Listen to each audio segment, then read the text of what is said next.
So let's get started right away. This has been a turbulent week in the stock market.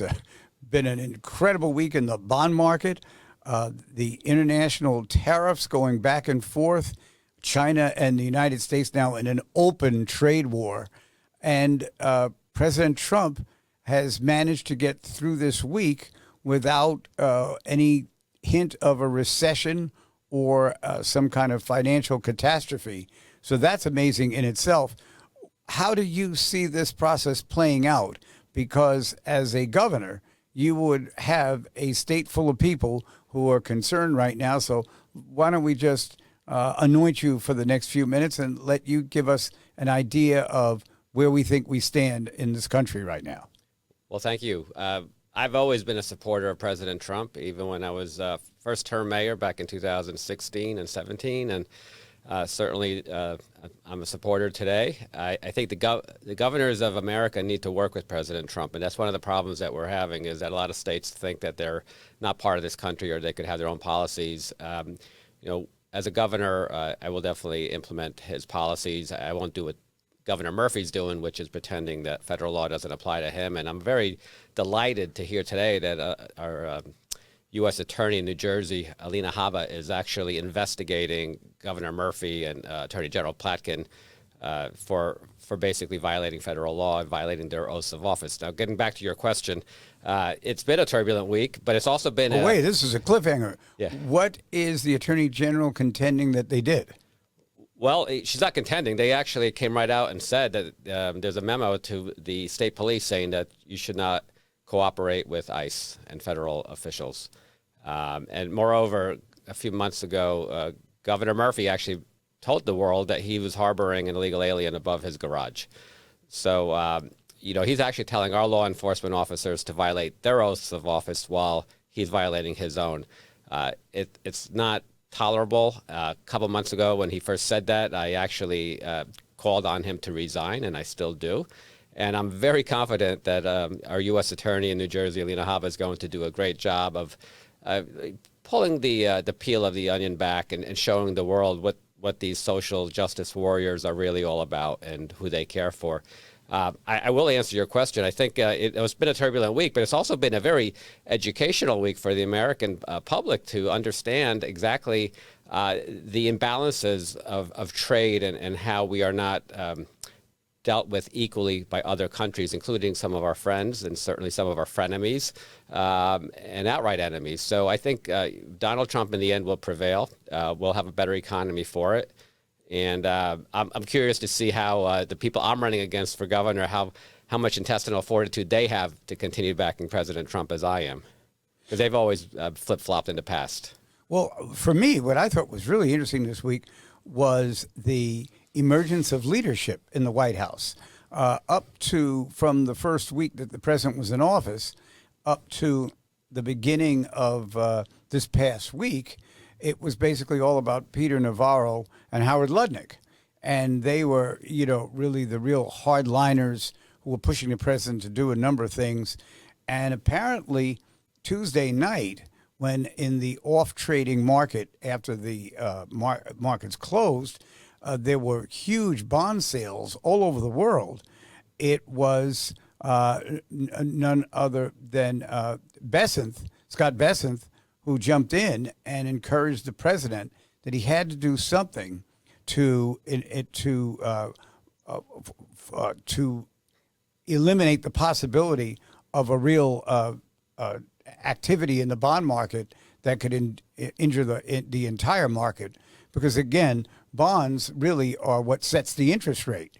And so by noon on Wednesday, it was Scott Bessent who was speaking to America and making that point.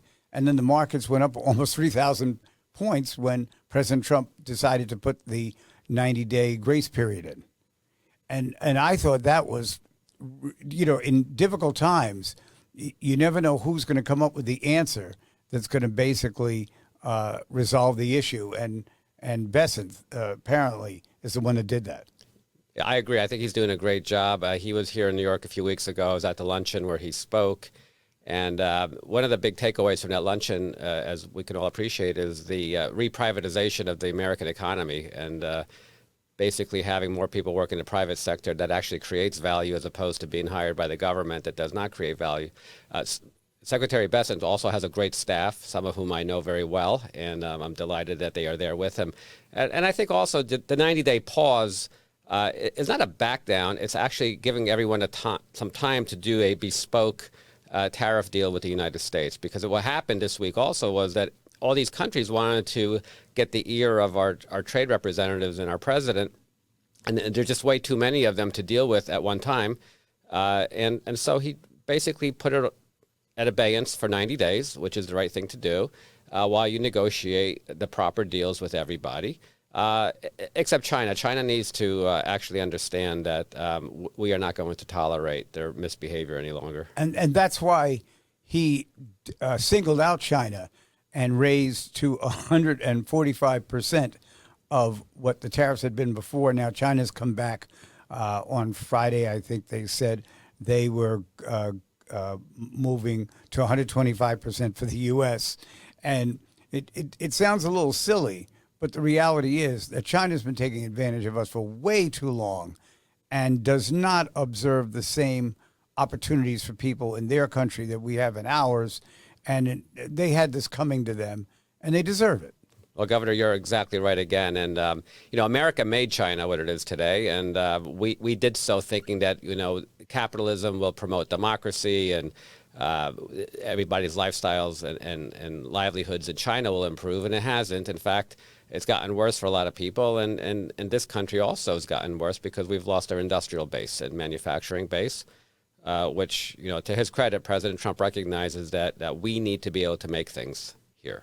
Now, getting back to your campaign and your fortunes for the remainder of this year, going back almost a decade, I used to see you at the Police Athletic League lunches, and you were, particularly when you were mayor, not averse to calling out corruption, no matter who it involved.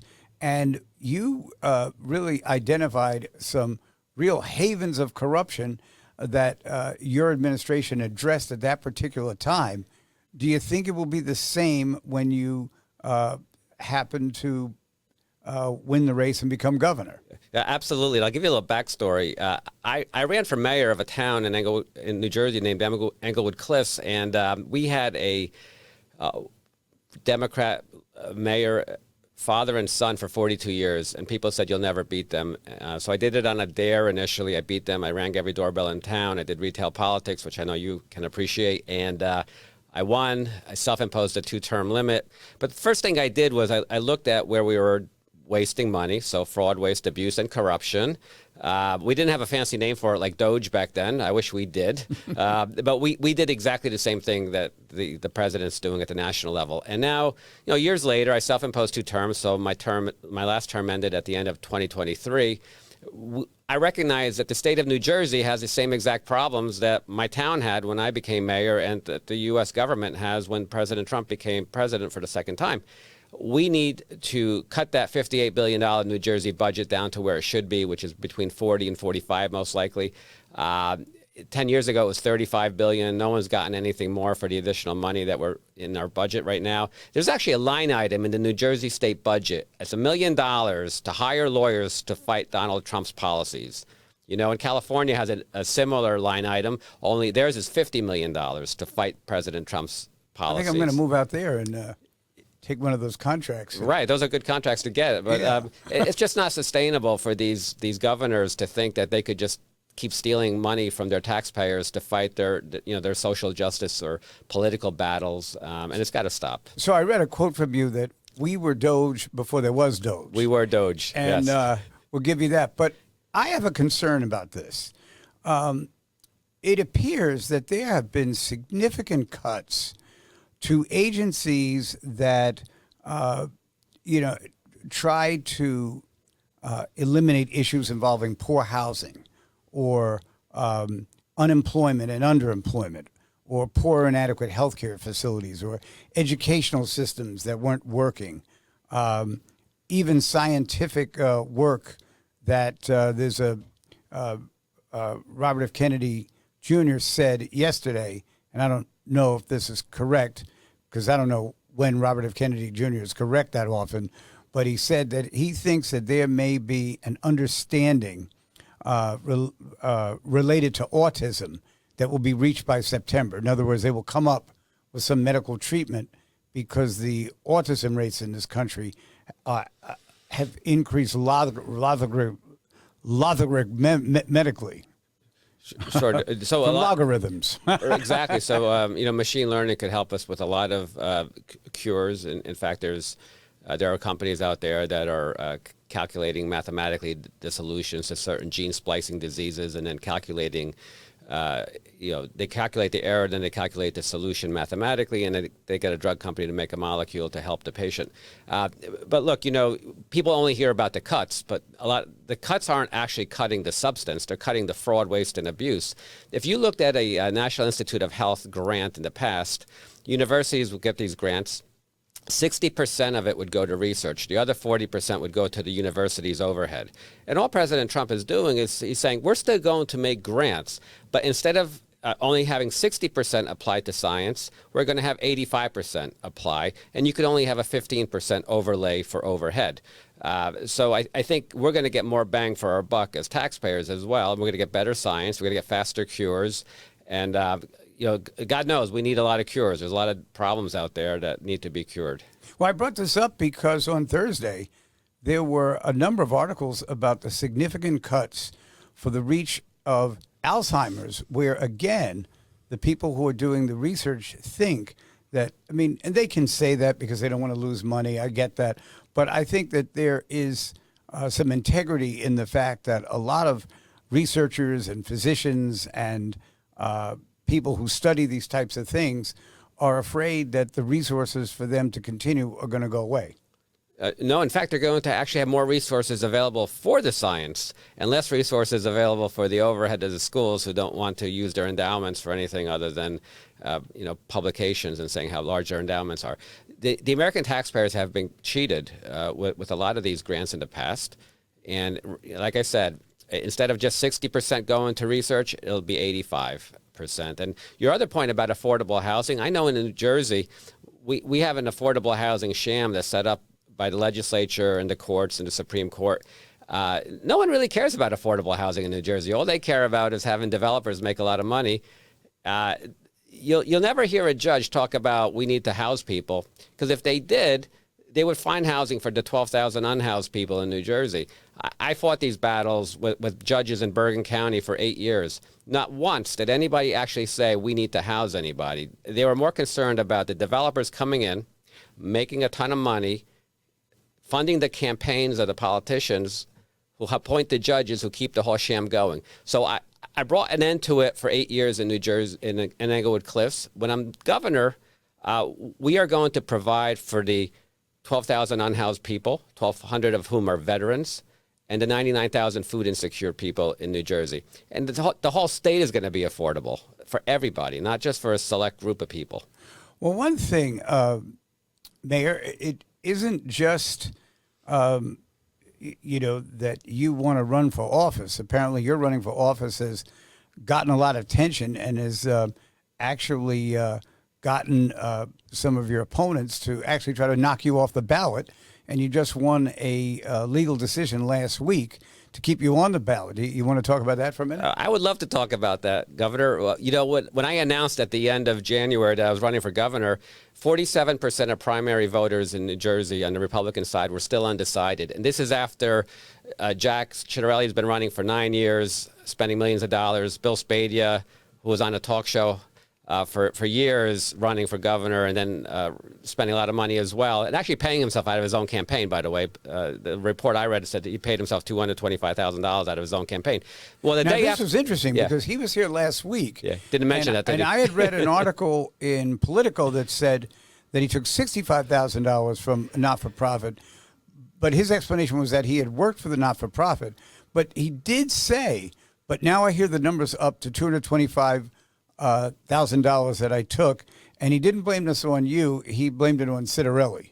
Yeah, so that's all very interesting. The good thing about me is I don't take taxpayer money for my campaign, and I don't pay myself out of my campaign either. So I could sit here with a very clear conscience and tell you, the day after I announced that I was running for governor, the signature requirement went from 1,000 signatures to 2,500 signatures to get on the ballot in 1 week less time. And we got 3,100 signatures in a very short period of time. We had great volunteers. We're a movement. The grassroots of it are amazing. And then Spadia actually challenged the signatures. There was a court hearing last Monday and Tuesday. We won. The Secretary of State agreed. We won. Spadia got his taxpayer matching funds on Thursday, and on Friday he hired an expensive attorney to appeal the decision from Wednesday. And the decision was decided yesterday. We prevailed again. So we won 3 times in 1 week. He lost 3 times in 1 week. So you just have to transfer that to a week in November, and you'll be governor. Exactly. We will be governor. And, New Jersey needs a governor that's actually going to look out for people from outside of the system. I'm still an outsider, even though I was mayor for 8 years. And never got into the party politics of it all. I just wanted to do what's right for people and for residents. And, again, we cut a lot of fraud, waste, abuse, and corruption at the very local level of Englewood Cliffs, and we're going to do it at the state level. And we're going to work with President Trump and his U.S. attorney to do all that.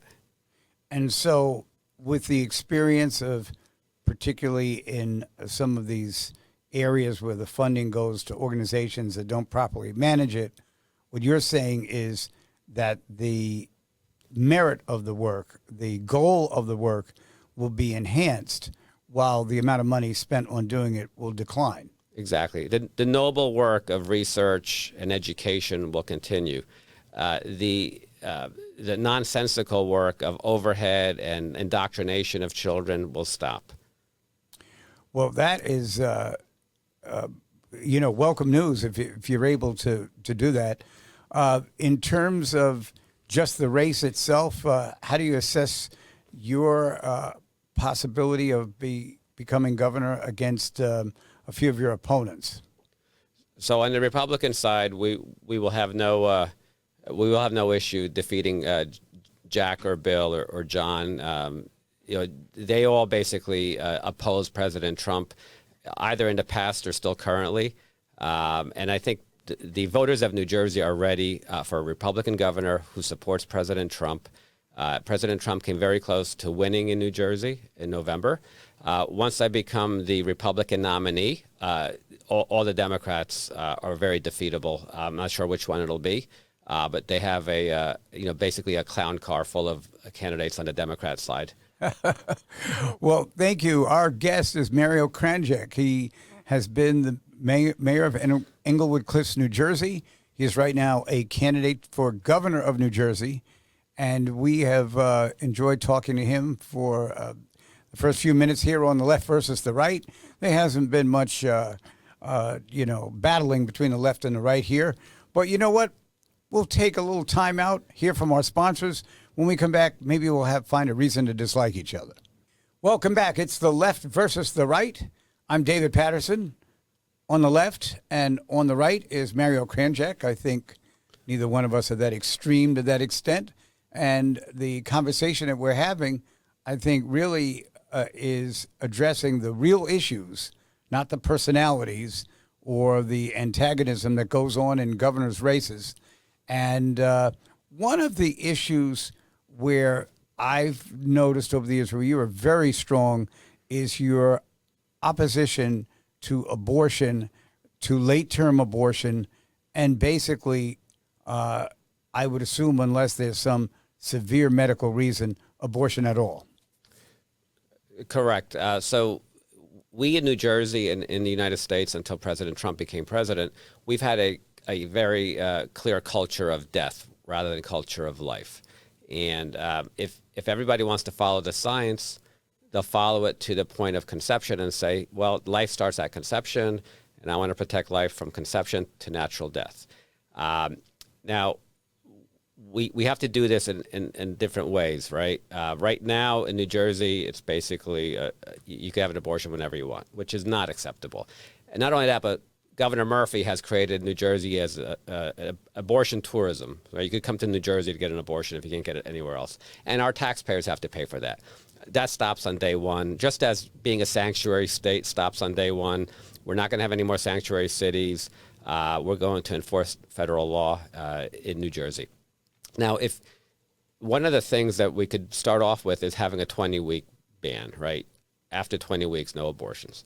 I spoke at a conference last week, or actually a meeting last week, and Bill Spadia spoke before me. Jack Ciattarelli spoke after me. I call Spadia and Ciattarelli Spattarelli because they're kind of like two, opposite sides of the same rhino, Trump-hating coin, right? So Spadia said, "Oh, don't worry about abortion; it's not going to be an issue." In November. This was at an event? At an event. It was public. It was recorded. He spoke, and I spoke after him. And so I got up there and I said, listen, I'm going to make it an issue every day. I will make it an issue every day. I will force the Democrats, who I'm running against, to address this. And again, look, in my lifetime, we've probably had about 60 to 80 million abortions, right?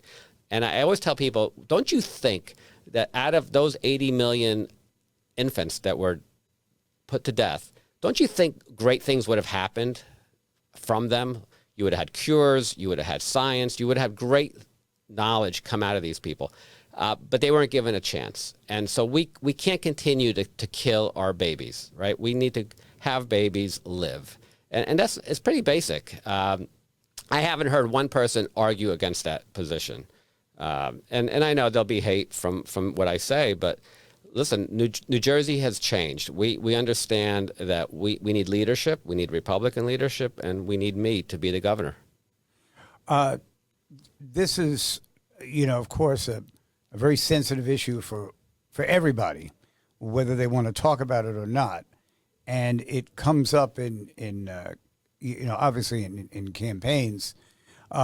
It is sometimes an issue for women who are put in a position where they are pregnant and they really have no way to address the situation other than to have a child, and they're in no condition to take care of a child, and that's why they seek abortions. And it's a shame that we haven't created a better environment so that if a life begins in a woman, that it will be welcomed not just by the family of the woman and herself, but society, who would jump in and help the woman come to term. You're absolutely right. And that's why the state should be very supportive of pregnancy counseling centers.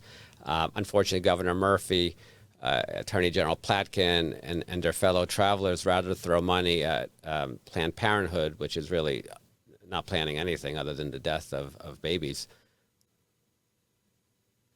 So the election is in November. It's now we're getting toward the middle of April.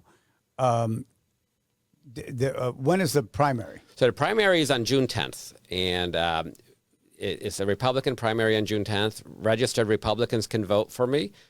Independents could vote for me as well.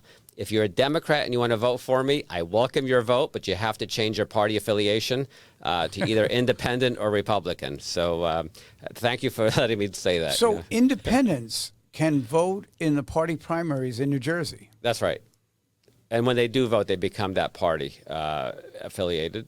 They could reverse back afterwards. But that was what Bill Spadia was suing on. He was trying to bend the law to say that they can't support me when we're going out and getting signatures that I mentioned earlier in our talk today.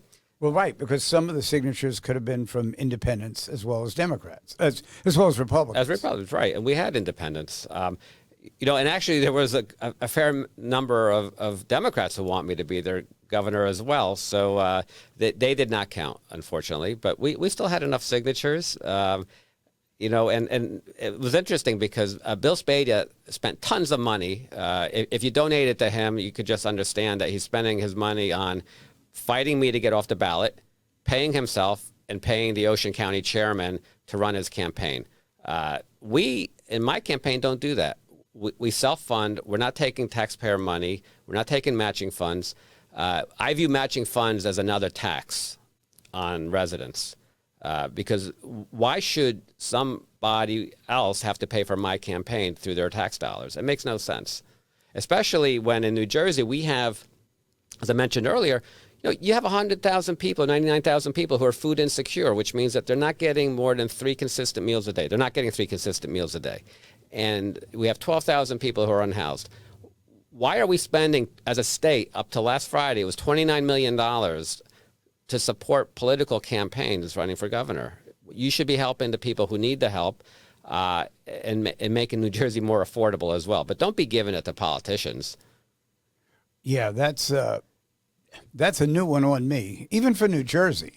I think that's in need of some kind of reclassification, right, yeah. because that's yeah. a unfortunate thing. Well, now, I know in New York, in New York City, you have 8-1, right? You have an 8-1 match. There's an 8-1 match, yeah. which just seems superfluous to me. And yet, oddly enough, even with the 8-1 match, some of the candidates have trouble getting to the minimum to receive the 8-1 match. Yeah. And that's a lot of money, as you point out, for taxpayers to be spending on a primary, not even the general election. Right. We definitely want each candidate to be heard. We want them to have the opportunity to be noticed by the public. But I don't know that we should pour that amount of money into campaigns for candidates that only one of them is going to win, and the rest of them spend up the public's money. But that's a New York problem. We won't ask you to do anything about that, Mayor.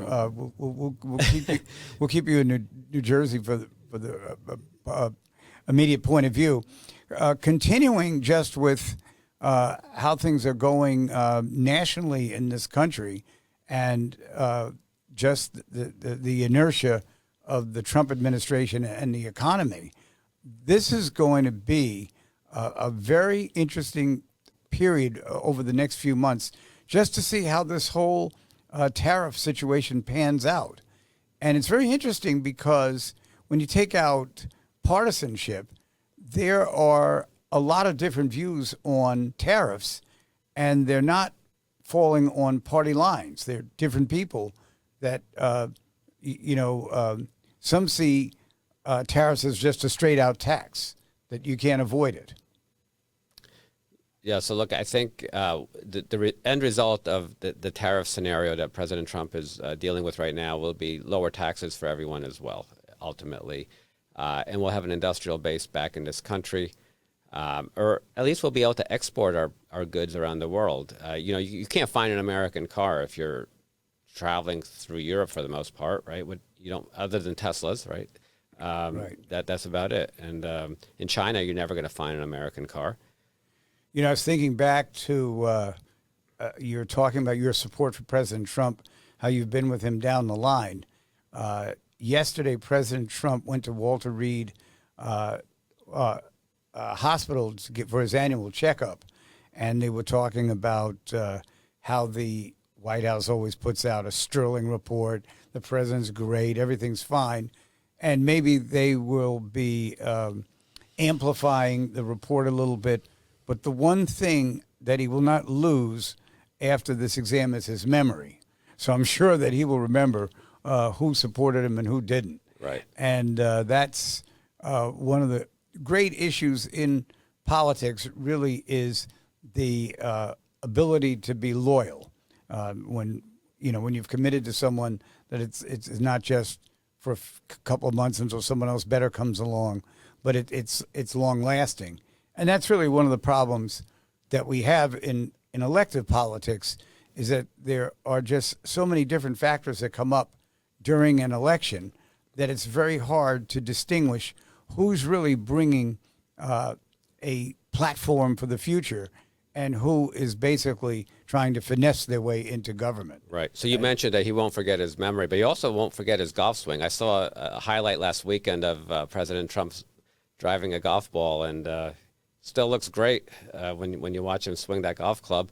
But getting back to your point about the memory of who said what about who, look, I have fixed values and fixed beliefs, so I'm very consistent. I'm very loyal to people. Jack Ciattarelli in the past has called President Trump a charlatan. Okay, that was when the going was going a little tough, right? After January 6th, Bill Spadia said that he's a failure, and he also asked that he resign. And now they're both trying to reconfigure the history. I don't have that problem because I'm very clear about things. I'm very fixed in my values, fixed in my beliefs, and fixed in my loyalties. Did you think President Trump had a connection to January 6th? No. January 6th was the frustration of the public. And now we see what actually did happen during the Biden years. We saw the nefarious activities of the FBI. We saw the nefarious activities of the intelligence community. We saw all these players doing things to damage not just the president, but our democracy. And for the most part, they got away with it. And he called them out. And there was a lot of frustration. I don't think, whoever was guarding the Capitol building should have let anyone in. I'm not sure why they let people in, but the whole thing seemed like a bit of a sit-up. And I just feel terribly for the January 6th protesters who were unlawfully set up or cajoled into doing something they should not have done. Whenever you have a crowd like that, the key is to control it. In fact, President Trump asked Nancy Pelosi, who was the speaker at the time, to get the National Guard, to protect the grounds and the building. And she failed because the whole thing was just a sham and a setup to make Republicans look bad. And, certainly Bill Spadia, Jack Ciattarelli took that bait and they jumped on that bandwagon of anti-Trumpism. Well, I think at the time, Mayor, it was so shocking that this kind of thing could happen that whatever the explanation was for about it at some point in the future, there are always different ways to tell a story. But this was something that Americans of both parties and of all different types of backgrounds were stunned to see that could actually happen right in front of the Capitol of their country. Of our country. Well, true, but what was even more shocking was, rolling the tape back 6 months and watching all the street protests, or what did they call those? Mostly peaceful protests, where they were damaging cities to the tune of like $6 billion throughout the country for the BLM marches and for the George Floyd marches. That should never have happened either. But there we were, my governor walking hand in hand with my attorney general in the state of New Jersey. At these protests, while they're telling everyone else to lock down, stay in their homes, don't interact with other human beings. So I remember every week we'd have a call with the governor, and I would ask him. I said, "Look, how do I explain to my constituents, Governor Murphy, that the virus does not go to protests?" And I would get hung up on. But it was true. We never actually locked down Englewood Cliffs. We kept our park open. Things were going just fine. We had no fewer cases than anyone else did of COVID. But the whole country was burning that summer, and in fact, we had BLM come to town, and I think I'm still the only mayor in America who sent BLM a bill for the police overtime. How long did it take them to pay it up? It was never paid. My town council actually changed their local ordinance to because I was just following the law when I billed them. And they were told ahead of time as well, but our local... I'm shocked. Send me a copy. I'll send it over to you. Our city council actually changed the law after that to rescind it. But that it just goes to show you like how hypocritical the left is. And I know this is left versus right, so I'll just say the left. But it's really the Democrats, the hardcore Democrats. It's very hypocritical to go out at the January 6th people. Meanwhile, the whole country burned down for 4 months and no one did anything. We're talking with Mario Kranjac. He has been the mayor of Englewood Cliffs, New Jersey. He wants to be the governor of the state of New Jersey. The primary will be on June 10th. And for all you independents out there who like to sit back and watch the two parties work out their primaries, you can participate by voting in that primary. We'll be back in just a couple of minutes to conclude with Mario Kranjac, and we'll find out what else is on his mind and how the world is spinning right after these messages. We're back. It's the left versus the right. And I'm David Paterson on the left, and on the right is Mario Kranjac, who has been mayor of Englewood Cliffs, New Jersey. And wants to be governor of New Jersey. And we understand, this is breaking news, that the former Speaker of the House, Newt Gingrich, is endorsing Mario Kranjac for governor of New Jersey. Hope I didn't upset you with No, that. not at all. So Speaker Gingrich is endorsing me, and it's been from the beginning of our campaign, actually. And what was really funny was he called me while I was driving with Nancy, my wife, and he said, "Well, Nancy, I'm going to endorse Mario for governor, and I just want you to know that he'll make a great governor, but you'll also make a great first lady." Well, she would make a great first lady. She sure would. Yeah. She's an amazing woman who has overcome a number of issues, and I admire her. Mary and myself admire her. Well, thank you. Back to Newt Gingrich, though, we had a committee a few years ago to bring to the government's attention the issues with China, how much China is organizing against us, creating all kinds of technology that can negate the apparatus that we have.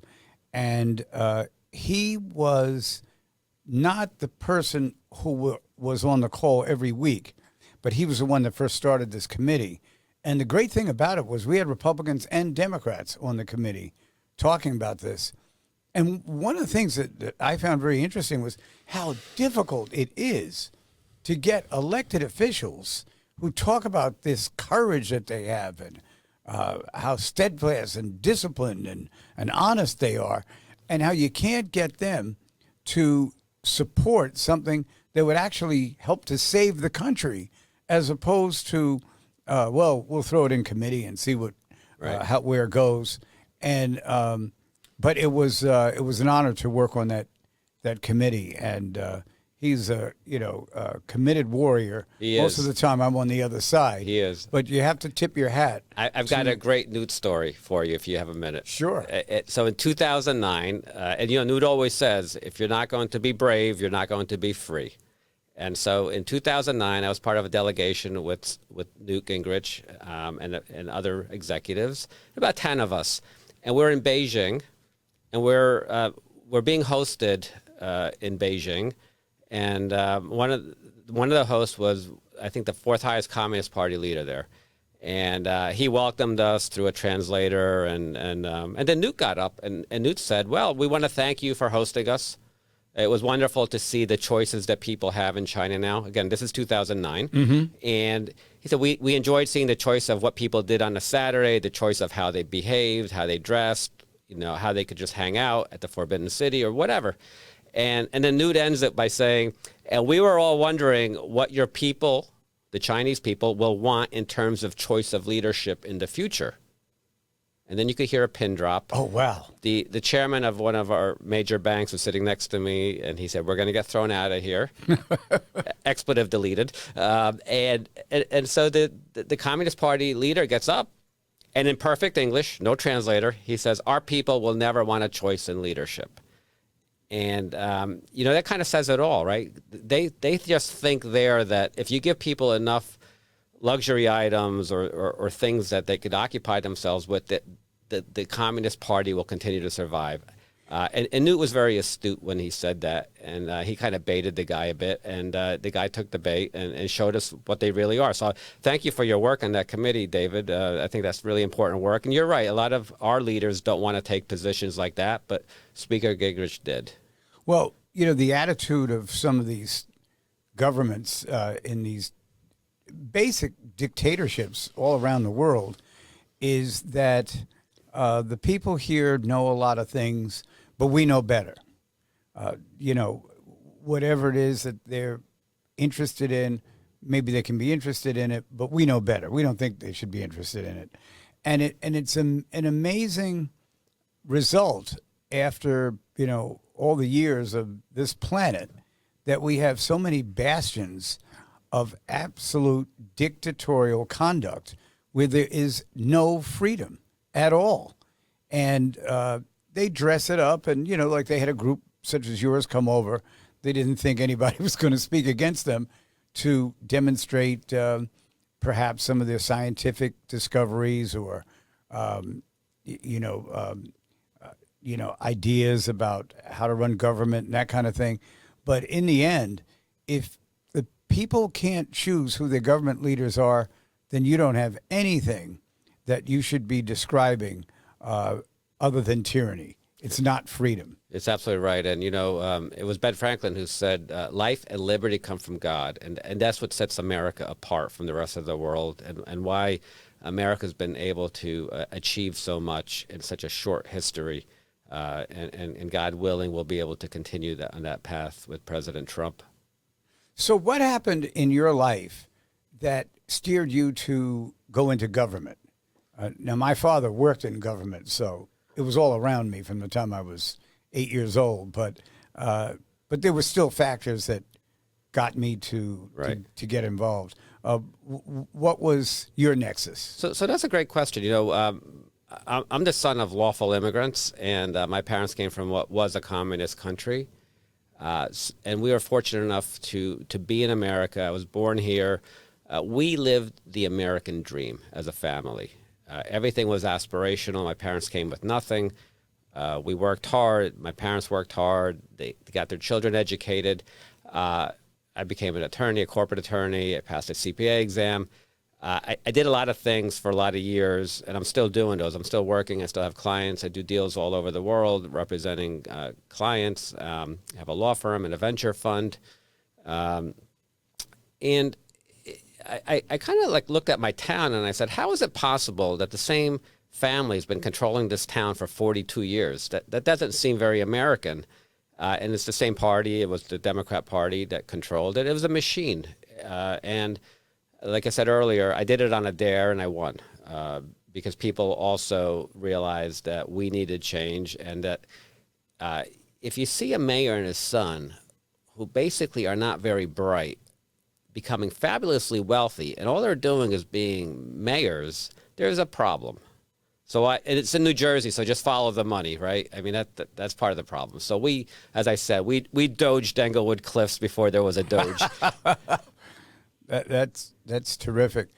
In my case, when I was about 12 or 13, we went to a wedding. My parents and my brother and myself, there were four of us. We went to a wedding, and we're riding back from the wedding, and I said to my parents, where did you all get married? And they talked about this church that was on 118th Street in Harlem. And I guess I must have asked something about the church, and it turned out that my father was Catholic. My mother was Baptist. They were going to get married in the Catholic Church in Brooklyn. And the priest told them they couldn't get married there. There was another church they would find for them. And the church was not in the Catholic religion. After that incident, my father never set foot in a Catholic church again. Oh, what a shame. And it was something that, and I think shortly thereafter, there was a chance to run for office, and he saw that as a way to try to change things. And he won, and he was, in his career, able to change a whole lot of things. But it was just one of those stories that, as a teenager, stuck with me and pushed me into where I saw what I thought was injustice. I tried to do something to stop it. Rarely are you ever completely successful, but at least you're making the right decisions. And that was, that was sort of my calling. But these days, I'm kind of glad not to be in it, to be honest with you. Yeah, it's become a full contact sport. Yeah, no, it's better to hang around here with John Catsimatidis and Rita Cosby and the judge and Ed Cox, the chair of the Republican Party in New York, who was one of my father's closest friends, even though they were in different parties. So we did have a different way of doing things around here from time to time. There's just so much going on in the world these days, in thinking in terms of how your state will fare versus the other states. under President Trump's leadership. What do you think on day one would be the first issue you want to accomplish? I would return us back to being a part of the United States. We'd get rid of our sanctions. Really, we would get rid of. I would get rid of the executive by executive order. Get rid of sanctuary If you remember, state I status. tried to get rid of New Jersey on Saturday Night Live. You did. I remember that. It was fabulous.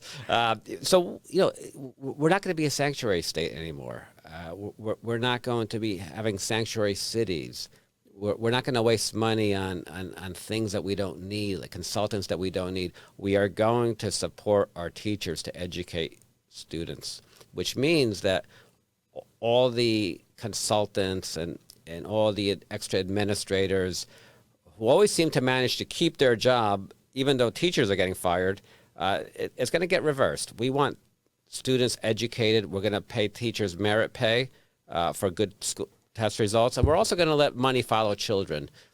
So school choice will be a big part of this as well. If you want to send your child to a religious school or some other school in a better performing school district, the money will follow your child. We're no longer going to support failing school systems, and that'll lift everyone up much higher than what's happened. If the money follows the child and too many children move out, isn't that going to be a real encumbrance on the ones who can't do that?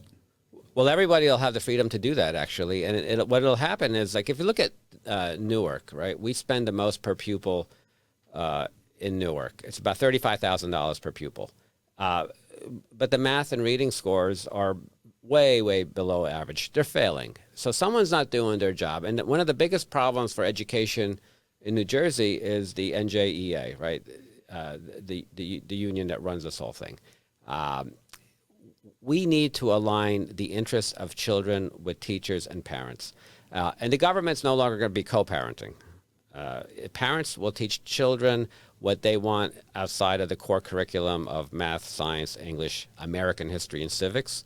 Parents will have the right to teach them what, if, how, when they want to do that. One of the things I did in Englewood Cliffs was I did not permit critical race theory or DEI or social emotional learning or inappropriate books into our schools, even though Governor Murphy was mandating it in the written curriculum. And it's just a distraction to have all that. Children need to learn, and that's what schools are for. And all the other things that, some of the adults feel is really pressing because they want to be warriors in one field or another. Don't practice your deviancies on children. You only have one chance to educate a child properly. There's only one childhood per child. And God willing, we get to do it the right way. Well, I just would like to point out that there are a number of towns and cities in the state of Georgia whose books that the children read describe the Civil War as a disagreement over states' rights between the North and the South.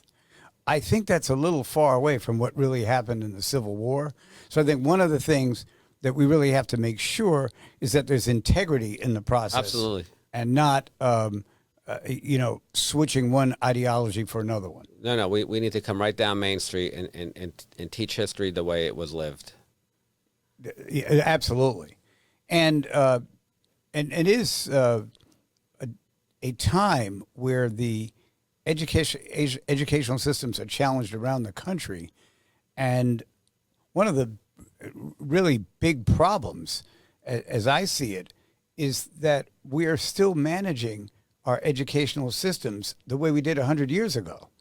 And there's so many other things we could actually do, particularly now when you don't have the standard family where both parents are either there's a stay-at-home mom and a dad who's working, but you have single parents trying to get their children through schools and that kind of thing.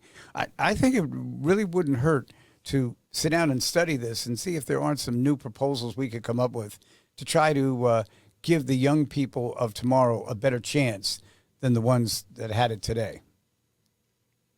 I agree. I think the whole education system needs to be reevaluated and redeployed, starting from what a child needs.